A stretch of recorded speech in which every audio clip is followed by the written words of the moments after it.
and welcome to PowerDrift. My name is Shumi and this is my towel. Why I have a towel I will tell you at the end of the story, but it had something very intimately to do with the new motorcycle I'm riding today, the Jawa 42 2.1.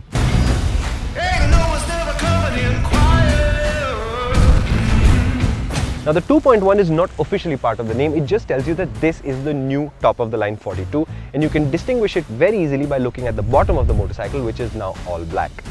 All black because it looks more badass.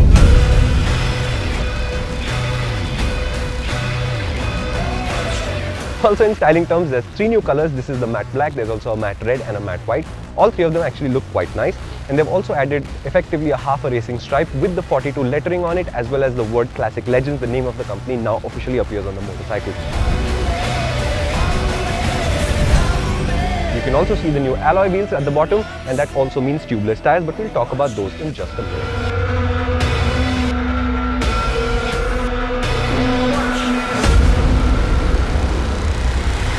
When we rode the motorcycle for the first time, we did say that the seat felt a little bit soft and you were sitting on the base plate a little bit too early in the experience.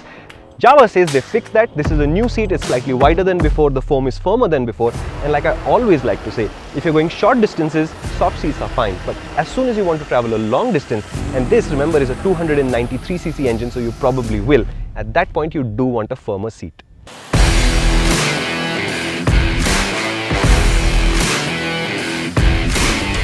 And now let's talk about the changes to the engine, and most of them are changes that you can't see apart from the black paint, obviously. So what's not changed is the gearbox, the bottom end, all of that remains the same. But remember, we didn't get to ride the BS6 version of this engine at all until today. And what Jawa has done basically is introduce what they call the cross-port technology. Now remember, this engine is a little bit unique because it's got a 4-valve head, but each of the exhaust valve connects to each of the exhausts. For BS6, they've removed the wall in the middle, as it were, so now the manifold is connected and therefore the right valve, in theory, can exhaust onto the left exhaust if it needs to.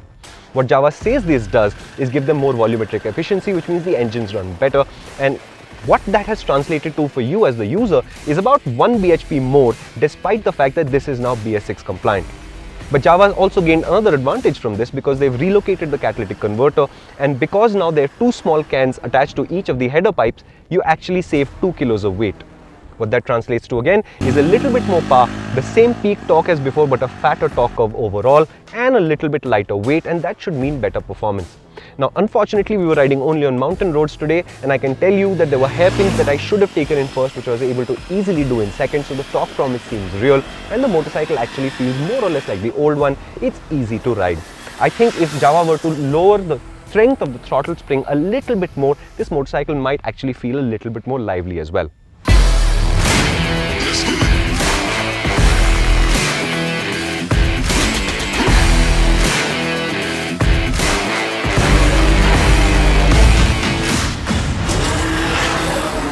And now let's talk about the frame, and honestly not much has changed. So the double cradle frame, the telescopic forks, all of those units remain exactly the same. But remember, the alloy wheels cause a little bit of weight loss. They are lighter than the spoke wheels on the basic 42. You don't have a tube anymore, and that also gives you a little bit of a weight advantage, and therefore the motorcycle's balance is changed by a very small amount. So there's 2% more weight on the front, and that actually changes a couple of things. First, it sort of makes the steering feel a little bit heavier. I'm not going to say that that's a problem, I'm just going to say that's a new character that the motorcycle has developed, and you're going to have to learn to deal with that. The other thing it does is it sort of improves your brake feel a little bit, but braking is the weakest part of this motorcycle because I want a lot more bite from the front brake. As it is right now, it stops, no problem, but it feels like I put a lot of effort into the lever before the brakes actually respond. In terms of ride quality and handling, the only change they've made apart from the weight shift is the fact that the front is now running higher preload, so the front sits a little bit higher than before, and Jawa primarily did that for ground clearance because they said a lot of people were complaining that the front of the motorcycle would touch on a speed breaker as they were approaching it on the brakes. What that's done for you is that in terms of handling, it still is the Jawa 42. We remember, a motorcycle that's not too sporty, it's not too lazy, it's right in the middle, and it sort of responds accurately to what you're trying to get it to do. It's very neutral. But on the ride quality side, you can immediately tell that this is a much firmer motorcycle. Again, to me, that's not a deal breaker because on good roads, that actually feels really nice. On broken roads, it does give you more shocks, but you'll get used to it, and it's not something that you'd really complain about.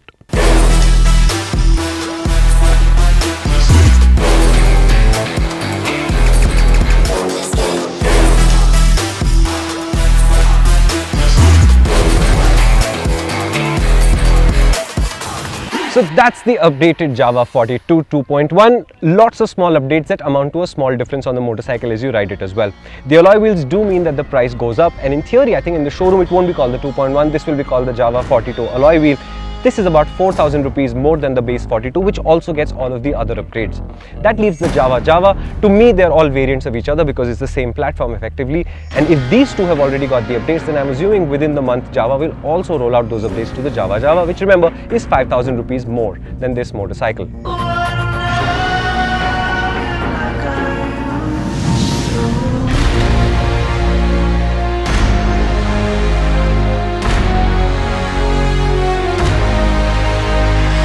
Now that brings us to the question of what is this doing here? Well, the towel is from the book. It's a very famous book. It's called The Hitchhiker's Guide to the Galaxy by Douglas Adams. And in that book, in the beginning, there's a man called Arthur Dent who is about to embark on a journey that becomes the book.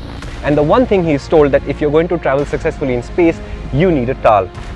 What is it doing here? Well, in the same book is where the origin of the name of this motorcycle comes from, because that is supposed to be the ultimate answer to life, the universe and everything. But is the Jawa 42 the answer to life, the universe and everything? Honestly, no.